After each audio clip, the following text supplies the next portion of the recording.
பாரதி காதலியே கண்ணம்மா கண்ணம்மா, தீராத காதல் நீ செல்லம்மா செல்லம்மா. என்ன குட்டிமா, அப்போ மித்திரன் தான் மதுவை லவ் பண்ண அந்த முகம் தெரியாதவரா? அந்த லெட்டருக்கு சொந்தக்காரரும் அவரா? ஆமாடா, இதை கேட்டதும் எனக்கே தூக்கி வாரி போட்டுடுச்சு. அது மட்டும் இல்லாம இனியன் மது எவ்வளவு கொடுமைப்படுத்தி இருக்கான். அந்த லெட்டர்னால தான் இனியனுக்கும் மதுக்கும் பிரச்சனை. இது எல்லாமே மித்ரனுக்கு தெரிஞ்சிருக்கு. மித்ரன் நம்ம வீட்டுல ரொம்ப பேசுற ஒரே ஆள் தாத்தா. தாத்தாக்கே தெரியாத ஒரு உண்மை எப்படி மித்ரனுக்கு தெரியும்? இதெல்லாம் யோசிக்கும் போது அப்படியே மண்டை சூடாகுதுல்ல. ஒருவேளை இனியன் மித்திரனுக்கு முன்னமே தெரிஞ்சிருக்குமோ? அப்படி தெரிஞ்சிருந்தா எதுக்கு கொடுமைப்படுத்தி இருக்க போறான்? அது மட்டும் இல்லாம மதுக்கு கல்யாணம் ஆனதே இங்க வந்ததுக்கு அப்புறம் தான் மித்ரனுக்கு தெரிஞ்சிருக்கு. அப்படி இருக்கும்போது இனியனை மட்டும் எப்படி தெரிஞ்சிருக்கான்? ஆமால்ல. ஆனா மித்ரனால ஒரு நல்லது நடக்க போகுது. என்ன நல்லது? அது ஒன்றும் இல்லடா, மது இழந்தது ஒன்று இனியனை, அதுக்கப்புறம் அவ படித்த படிப்பு டாக்டர் ஆகணும். எப்படியாவது அவளை டாக்டர் ஆக்கணும்னு அவர் முடிவாக இருக்காருன்னு நினைக்கிறேன். அப்படி நினைச்சாருன்னா நம்மளும் அவருக்கு கை கொடுக்கணும். அதான், ஆனா அந்த மக்கு சொல்லிட்டு இருக்கு அவர் அப்படி நினைக்காருன்னா கண்டிப்பா அது நடக்காதுன்னு. முதல்ல இந்த செடியை வீட்டுக்குள்ளேயே வச்சு தண்ணி ஊத்துவோம் பாத்தியா, அது மாதிரி மதுவை நம்ம பார்த்துக்கிட்டோம்ல, அதை முதல்ல நிப்பாட்டணும். வெளியெல்லாம் தனியாவே மது போயிட்டு வர மாதிரி ஏதாவது ஏற்பாடு பண்ணணும். எப்பவுமே எல்லாத்துக்கும் நீ இருக்கணும்னா உன் பின்னாடி மது ஒளிஞ்சிட்டு இருக்கிறதுனாலயே இந்த பிரச்சனையில இருந்து சீக்கிரமா மது வெளியே வர முடியாது. கொடுமையை மட்டும் காமிச்சவனுக்காகவே இப்படின்னா இனியன் மட்டும் லவ்வையும் கேரையும் கொடுத்துருந்தானா இந்த பொண்ணு ரொம்ப உடஞ்சு போயிருக்குமே. ஆனா எல்லாரும் வாழ்க்கையை மூவ் பண்றது கடவுள் தானே. 2 வருஷத்துக்கு அப்புறம் மித்ரன் இங்க வந்திருக்குது. இதுல கடவுள் என்ன கணக்கு வச்சிருக்காருன்னு தான் தெரியல. அதான் குட்டிமா, தாத்தா அடிக்கடி சொல்லுவாங்க எல்லாம், எது ஒண்ணு நடந்தாலும் அது கடவுளோட விருப்பம் தான் அப்படின்னு. அது கரெக்ட் தான். அது சரி, நான் உள்ள வரும்போது என்ன நீ சேடா இருந்த? அதை விட டேய் சொல்லுனா. ஸ்ருதி இந்த வீட்டுக்கு வரப்போற நாள் நெருங்கிட்டே வருதினியா. நாள் பக்கத்துல நெருங்க நெருங்க நான் என் கண்ணம்மாவை ரொம்பவே மிஸ் பண்றேன்டா. ரொம்பவே பயமா இருக்கு. ஏதோ அவ எனக்கு கிடைக்கவே முடியாது இனிமேன்னு தோணிட்டு இருக்கு. இருந்தாலும் ஸ்ருதி கழுத்துல நான் தாலி கட்டுறதுக்கு முந்தின செகண்ட் வந்து நான் தான் உன் கண்ணம்மா வந்துருன்னு கூப்பிட மாட்டாளான்னு ஏக்கமா இருக்கு. அது எப்பவுமே நடக்காது அன்பு. எப்பவுமே உன் கண்ணம்மா அவளை காட்டிக்கிட்டு உன் முன்ன வந்து நிக்க மாட்டா. மேபி நீ கண்டுபிடிச்சாதான் உண்டு. ஆனா கண்டுபிடிச்சிட்டா கூட நீ வேற கல்யாணம் பண்ணி வைக்கிறதுக்கு தான் முடிவெடுப்ப. அவளை மட்டும் நான் மிஸ் பண்ணிட்டேன்னா என்ன மாதிரி ஒரு அன்லக்கி இந்த உலகத்துல யாருமே கிடையாது இனியா. அன்பு, நீ அந்த பொண்ணை அவ்வளோ லவ் பண்றியா? ஆமா. நிழலுக்கு நிஜத்துக்கும் வித்தியாசம் நிறையவே இருக்கு. நீ நிழலை மட்டும் பார்த்து காதலிச்சிட்டு இருக்க. நிஜம் தெரியும் போது, ஐ மீன் அந்த பொண்ணு எப்படி இருக்கா, யாரு, என்ன ஏது அப்படின்னு எல்லாம் தெரியும் போது அவளை ஏத்துப்பியா? ஆமா, நான் தான் அவ கூட பழகி இருக்கனே. அவ்வளோ நல்ல பொண்ணு. நிழலை மறந்து எப்போ அந்த பொண்ணோட நிஜத்தை நீ காதலிக்கிறியோ அந்த செகண்ட் தான் அன்பு உன் காதலே உண்மையானது. என்ன நிழல் நிஜம்னு எனக்கு தான் அவளை நல்லாவே தெரியுமே. அவளை நான் பார்க்கும்போது இது எனக்கு வேண்டான்னு சொல்றதுக்கு ஒரு காரணம் கூட இருக்காது. கண்ணு மட்டும் பார்த்ததுனால அது நிழல்னு நீ நம்பிட்டு இருக்க. ஆனா அவளோட நிஜத்தை தான் நான் விரும்புறேன். நீ நிஜத்தை விரும்பி இருந்தியனா இந்நேரம் அந்த கண்ணம்மா யாருன்னு நீ கண்டுபிடிச்சிருப்ப. நீ நிழலோட பின்னாடியே ஓடிட்டு இருக்க. மது, என்ன தாத்தா? அம்மாடி, ஸ்டோர் ரூம்ல தோப்புல உள்ள கணக்கு நோட்டை எடுத்து வச்சுட்டு போயிட்டானே. அருணை கூட்டிட்டு வர போனமேன்னு அவசரத்துல ஸ்டோர் ரூம் செல்ஃபுக்கு மேல தூக்கி போட்டிருப்பான் போல. இப்ப அதை எடுக்கணுமா தாத்தா? கெஸ்ட் ஹவுஸ்லமா, நீ போய் எடுத்துட்டு வந்துருவியா?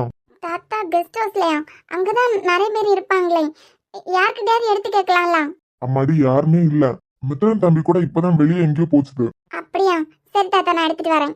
பிறகு அந்த பரன் மேல எல்லாம் ஏறிடாத, அது படியே சரியில்லாம இருக்கு. சரி தாத்தா, நான் வேற எதையாவது எடுத்து போட்டு ஏறி எடுத்துட்டு வரேன். பாத்துமா, இந்த நேரம் பார்த்து ஒருத்தனையும் காணல. தோட்டத்துல வேலை பார்க்கவங்களுக்கு சம்பளமும் கொடுக்கணும். சரி தாத்தா, நான் எடுத்துட்டு வரேன். எவ்வளவு முக்கியமான நோட்டுன்னு ஒரு அறிவு கிடையாது இவனுக்கு. அவசரத்துல தூக்கி எறிஞ்சிட்டு போயிட வேண்டியது. ஏதோ மாதிரி இருக்கு அன்பு, கொஞ்ச நேரம் இருந்துக்கிறனே. நீ மூடோட்டானா என் அம்மா மடியில படுக்கிறதில்ல. அதுக்குன்னு என் கையை விட்டு ஏதோ ஒண்ணு விலைக்கு போற மாதிரியே இருக்குடா. ஆனா என்னன்னு தான் சொல்ல தெரியல.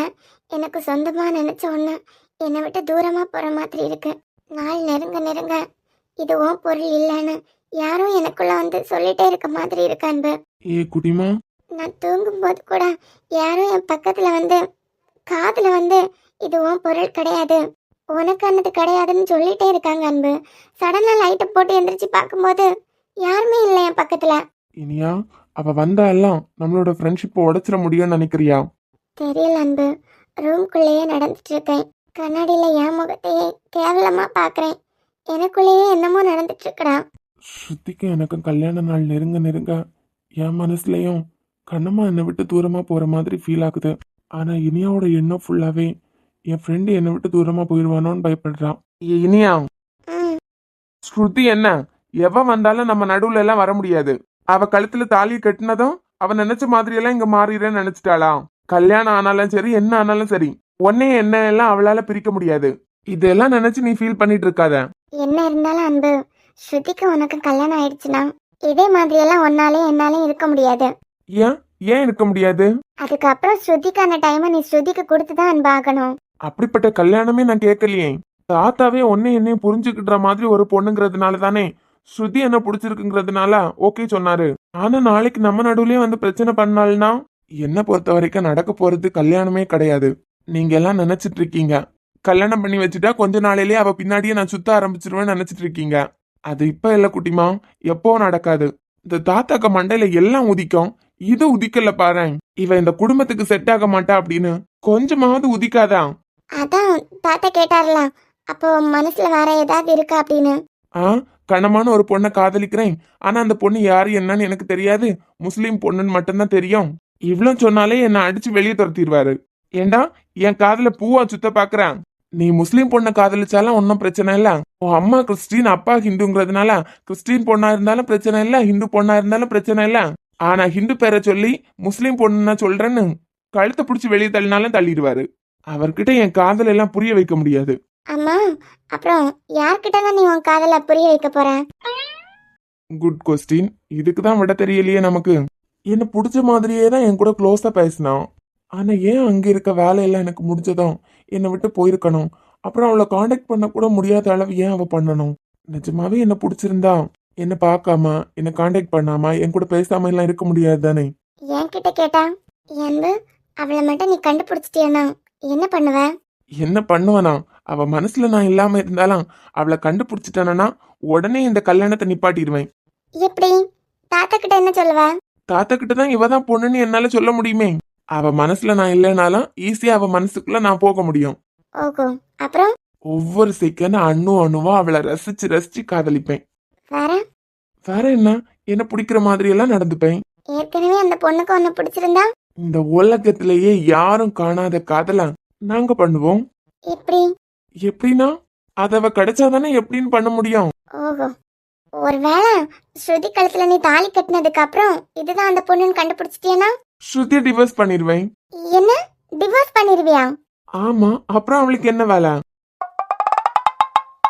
என்னடா குண்டை இப்படி தூக்கி போடுற? ஏய், அந்த லூசு கிட்ட ஆல்ரெடி நான் சொல்லிட்டேன், உன்னை எனக்கு பிடிக்கல நீயா போய் தொலைஞ்சிருணும். அது மூளை கலங்கி என் பின்னாடியே வந்துட்டு இருக்கு.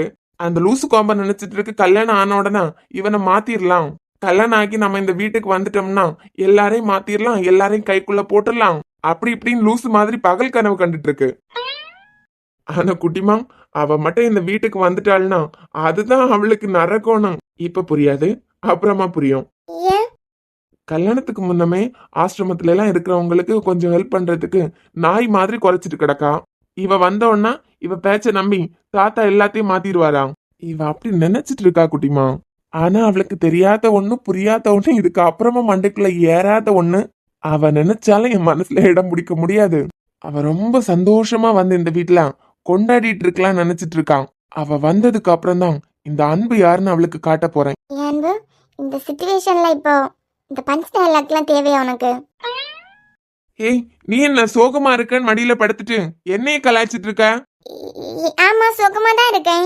பார்த்தா அப்படி தெரியல. பார்க்க தான் தெரியும்.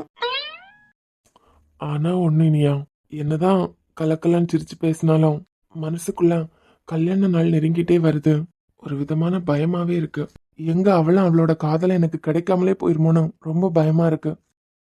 உயிரை வேரோடு கிள்ளாலே என்னை செந்தில் தாழே எங்கே சென்றாயோ கள்ளே உன் ஜீவன் ஓடும் முன்னே ஓடோடி வா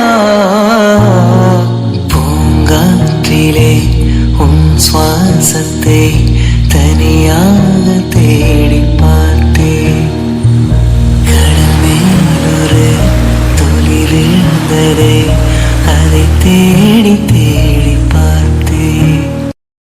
ஐயோ, இது என்ன இவ்வளோ ஹைட்ல இருக்கு? ட்ரை பண்ணுவோம். அழாத இனியா. எங்க பாரு, இப்படியே அழுதுட்டே இருந்தீன்னா இப்பவே தாத்தா கிட்ட இந்த கல்யாணம் வேண்டாம், ஸ்ருதி இங்க வந்துட்டாள்னா என்ன இனியாவை பேச விட மாட்டான்னு பயப்படுறா, அப்படி போய் சொல்லவா? அப்புறம் என்ன? ஏன்பு, உனக்கு வேற எந்த ஐடியாவும் தோணவே இல்லையா? என்ன ஐடியா? இல்ல, நம்ம ரெண்டு பேரும் லைஃப் லாங் ஒன்னா இருக்கிற மாதிரி வேற எந்த ஐடியாவும் உனக்கு தோணலையா? அதான் இனியா, அந்த பொண்ணு ரொம்ப சாஃப்டான பொண்ணு. அது மட்டும் இல்லாம என் மனசுக்கும் பிடிச்ச பொண்ணு. அந்த பொண்ணு மட்டும் எனக்கு கிடைச்சிட்டா, அதாவது நம்மள புரிஞ்சுக்க கூடிய பொண்ணு எனக்கு ஒய்ஃபா வந்துச்சுன்னா இதே வீட்ல நம்ம ஒன்னா எப்போ மாதிரி இருக்கலாம்ல.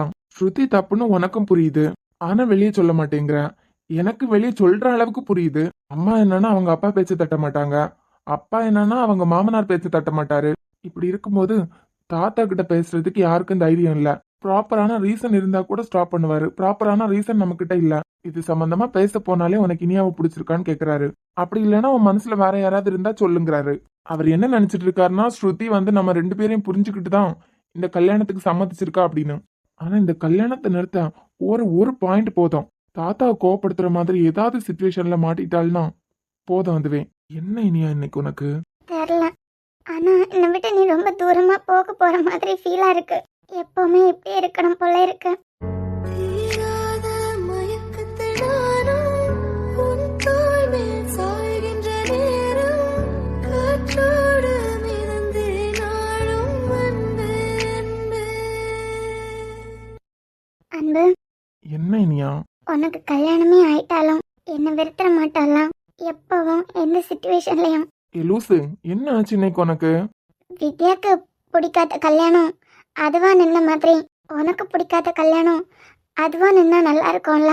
கல்யாண நாள் நெருங்க நெருங்க எங்க அவனுக்கு கல்யாணம் ஆயிடுச்சுன்னா பொண்டாட்டி பின்னாடியே போய் நம்மள மறந்துடுவானோ அப்படின்னு நினைக்கிறியா? இனியா எந்த சுச்சுவேஷன்லயும் உன் மனசு நோக்குற மாதிரி என்னால நடந்துக்க முடியாதுடா. நீ அழுறத பார்த்தாலே எனக்கு கஷ்டமா இருக்கு. இதுல ஒரு நாளும் இல்லாம வித்தியாசமா பிஹேவ் பண்ணிட்டு இருக்க. நீ 1000 சொன்னாலும் ஒரு விஷயம் உண்மை அன்பு, ஒரு பையனும் ஒரு பொண்ணும் ஆரம்பத்துல இருந்து முடிவு வரைக்கும் ஃப்ரெண்ட்ஸா இருந்துடவே முடியாது. அப்படியே இருந்தாலும் இந்த சமுதாயம் அவங்கள ஒரு ஆணும் ஒரு பொண்ணும் ஃப்ரெண்ட்ஸுங்கிறத ஏத்துக்கவும் ஏத்துக்காது. ஆனா எனக்கு என்ன சொல்றதுன்னு தெரிலடா, உன்கிட்ட என்ன கேக்குறதுன்னு தெரியல. நீ எதுவும் கேட்க வேண்டாம். இதுக்குதான் அந்த தாத்தா கிட்ட முதல்லயே சொன்னேன். இப்போ உனக்கு ஒரு கல்யாணம் ஆயிருந்தா கூட என்ன மிஸ் பண்ற ஃபீல் உனக்கு இந்த அளவுக்கு இருக்காது. இப்போ என் கல்யாணம் நிக்குதோ நடக்குதோ அது ஒரு பக்கம் இருக்கட்டும், ஆனா எதுவா இருந்தாலும் இதுக்கு ஒரு தீர்வு கிடைச்சதான் வேலை ஒரு நல்ல மாப்பிள்ளையா உனக்கு பாக்குறதுதான். இப்ப கூட மக்கு மண்டைக்கு புரியல பாத்தியா? என்னைக்காவது தோல்ல சாஞ்சிருக்கனா இல்ல மடியில படுத்திருக்கனா இதுக்கு அர்த்தம் கூட புரியாம எனக்கு வேற மாப்பிள்ளை பார்க்கணும்னு யோசிச்சுட்டு இருக்கேன். என் காதல் உனக்கு தெரிஞ்சாலும் உன் கண்ணம்மா யாருன்னு உனக்கு தெரிஞ்சாலும் நீ நல்ல மாப்பிள்ளை பார்க்க போறேன்னு ஆரம்பிச்சிருவேன். அதுக்கு ஒரு ஞாபகத்தோட வாழ்ந்துருவேன்.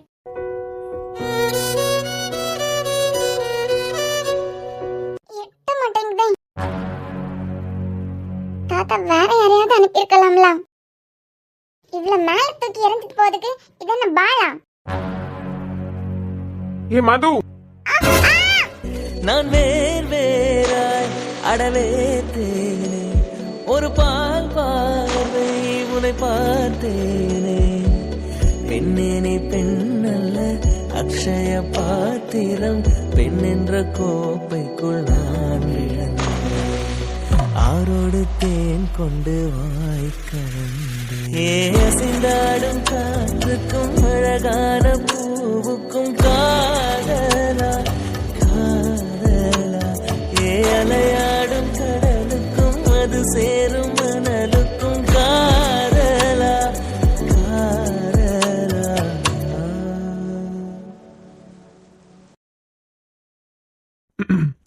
சாரி மது. நீங்க வெளியே போயிருக்கதா தாத்தா சொன்னாங்க. என் வீட்ல யாருமே இல்ல. நாங்க ஆமா, ஸ்பெக்ஸ மறந்து வச்சுட்டு போயிட்டேன், அதான் எடுக்கிறதுக்காக வந்தேன். அது சரி, நீங்க இங்க என்ன பண்ணிட்டு இருக்கீங்க? அது ஒண்ணும் இல்ல, தாத்தா தான் டோப்ல உள்ள கணக்கு நோட்டை முத்துவனை இங்க தூக்கி போட்டு போயிட்டாங்களாம். அதான் நீங்க யாரும் இல்லைன்னு தான் எடுத்துட்டு வர சொன்னாங்க. அதுக்குன்னு இது மேலேயே ஏறி நிப்பீங்க? இல்ல, ஸ்டெப்ல தான் ஏற வேண்டாம் நாங்க தாத்தா. சரி மித்ரன், நீங்க கிளம்புங்க, நான் நோட் எடுத்துட்டே போயிடுறேன். கிளம்புங்க மது, நான் எடுத்துட்டு வரேன். இல்ல பரவாயில்ல. அதான் சொல்றேன்ல, கிளம்புங்க, நான் எடுத்துட்டு வரேன். அசிங்கமா போச்சு. இப்படியா மது யோசிக்காம ஏறி நிப்ப? கீழே விழுந்தா சரி, பிடிச்சத நீ ஸ்டெடி ஆகி நின்றுக்க வேண்டாமா? என்னை பத்தி என்ன நினைச்சிருப்பாரு? உன்னை பத்தி யாரும் எதுவும் நினைக்கலமா? ஏதாச்சும் சொன்னீங்களா? இல்லையே. சொன்ன மாதிரி கேட்டுச்சு. ஆமா மது, சொன்னேன். என்ன சொன்னீங்க? சொன்னனே மது, மறந்துட்டீங்களா? என்ன சொன்னாரு? என்ன சொன்னீங்க? அதான் சொன்னனே, நீங்க கிளம்புங்க, நான் நோட்டை எடுத்துட்டு வரேன் அப்படின்னு. நோட்டா? நீங்க என்ன நினைச்சீங்க? நானும் நோட்டை தான் நினைச்சேன். நான் வரேன்.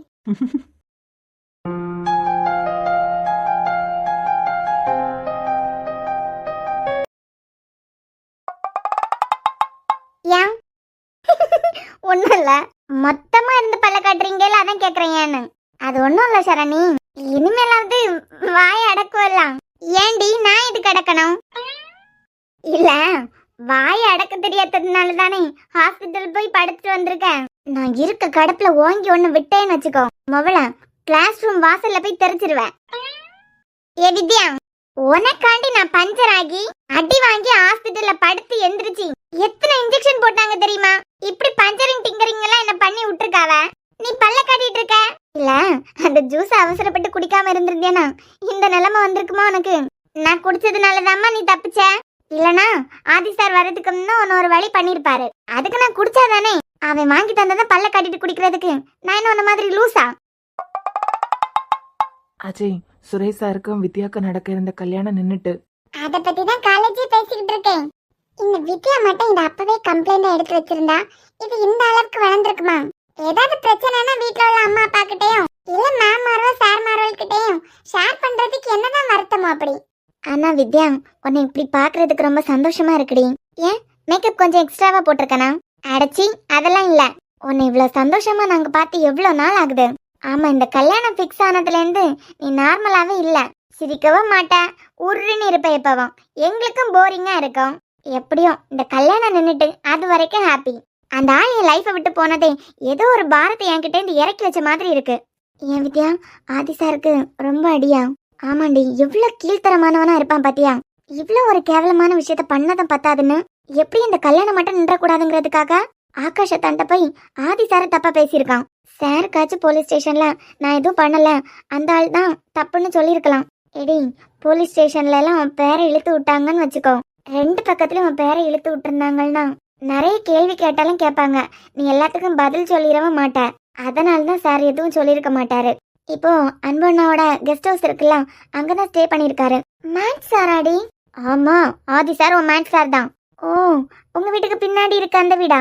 ஆமா, நான் நேற்றுக்கு போய் பார்த்தேன். அந்த ஆள் என்னமா போட்டு அடிச்சிருக்காரு தெரியுமா? கஷ்டமா இருந்துச்சு. உனக்காக அடி வாங்கியிருக்காருன்னா இனிமே சம்திங் சம்திங் ஸ்டார்ட் ஆயிருமா?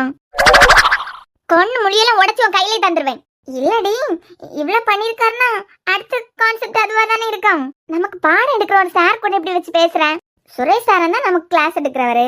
உங்க அண்ணன் உனக்கு மாப்பிள்ளைய பார்க்கல? ரொம்ப கவலைப்படாத, எப்பவும் அப்படியெல்லாம் நடக்காது.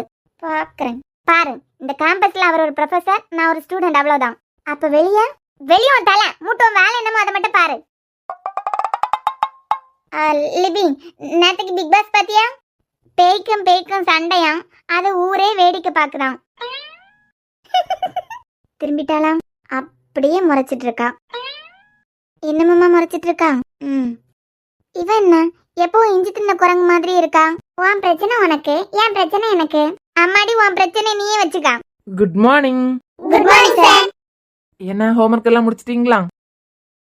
ஹே, உங்ககிட்ட தான். சார், டே, என்ன காலேஜ்ல நடக்கிற ஒரு பெரிய விஷயத்தை தட்டி கேட்டிருக்கீங்களே?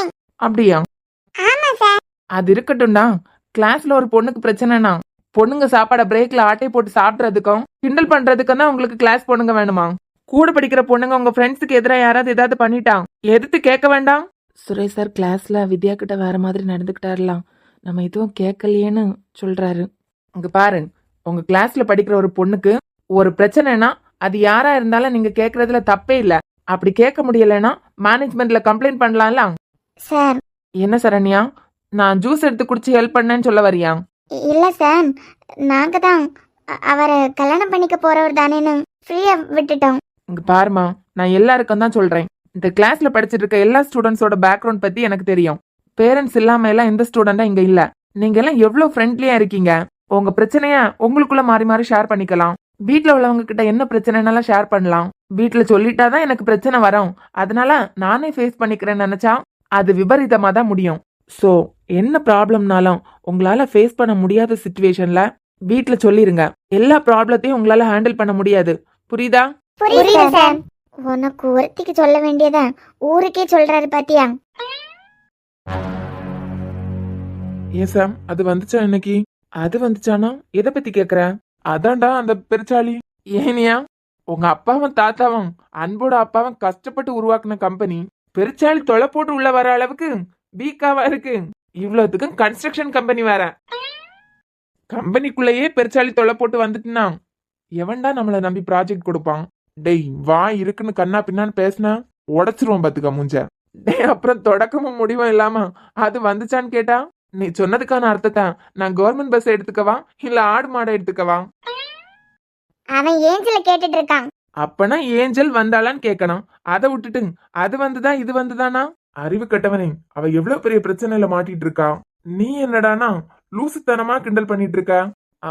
ஃபைல முடிச்சு டேபிள்ல சப்மிட் பண்ண சொன்ன, இன்னும் ஆளை காணல. ஹலோ, சொல்லு. நான் அன்பு சாரை பார்க்க போறேன். நீ பாரு, பார்க்காம உட்காரு. அது எதுக்கு என்கிட்ட சொல்லிட்டு போற?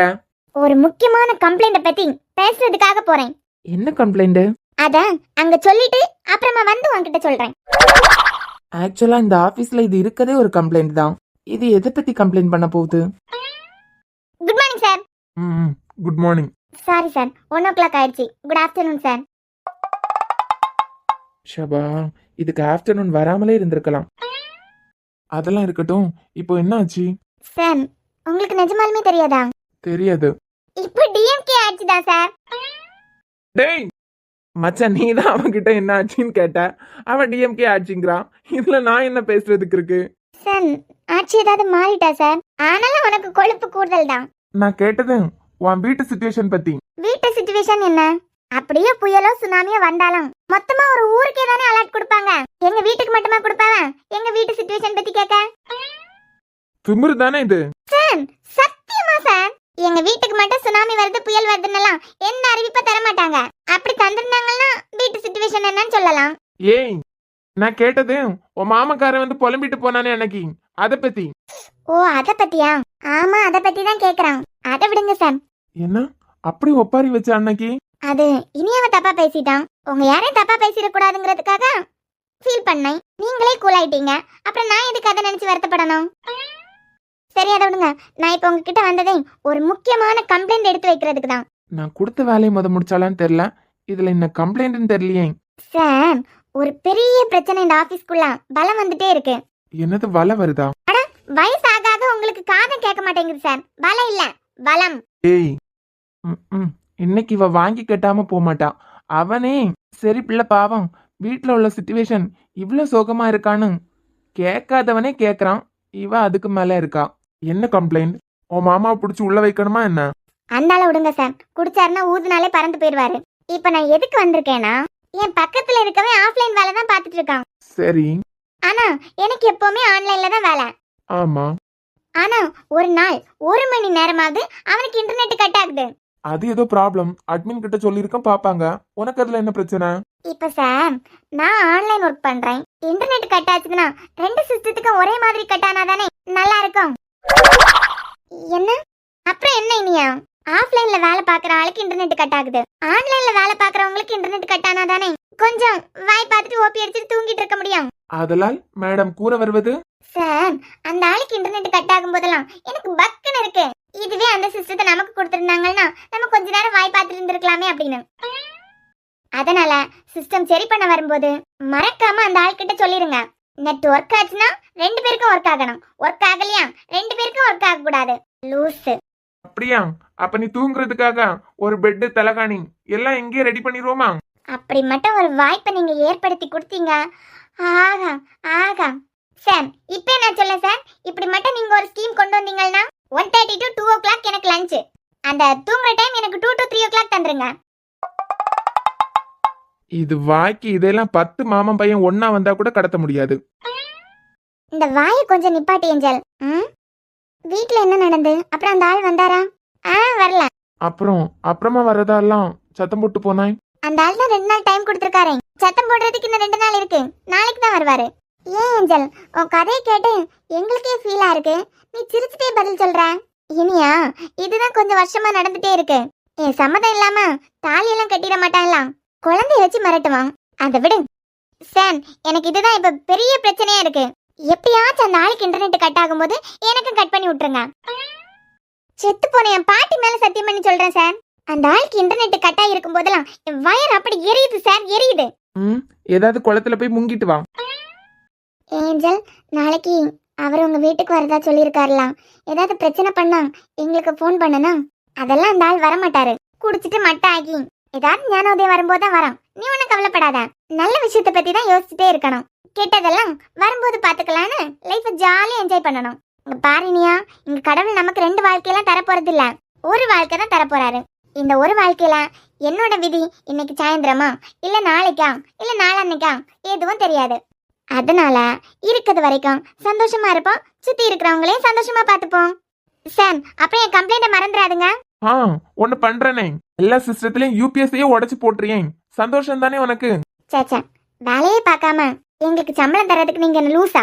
டேய், இவ ஓவரா பேசுறான். அடிச்சாலும் அடிச்சிருவேன்னு சொல்லு. இல்லட்டெல்லாம் ஒரு நாள் வாங்கி கேட்டதான் போறா போல இருக்கு. சரி, நீங்க அப்படியே எதை பத்தியாவது டிஸ்கஸ் பண்ணிட்டு இருங்க. நான் கம்ப்ளைண்ட் பண்ணிட்டேன்லாம். நீங்க என் கம்ப்ளைண்ட் அக்செப்ட் பண்ணிட்டீங்கன்னு என் பக்கத்துல இருக்கவனுக்கு ட்ரீட் வச்சுட்டு வரேன். ஐயே, இப்படி ஒரு முழு மண்டலம் நான் எங்கேயும் பார்த்தது இல்ல.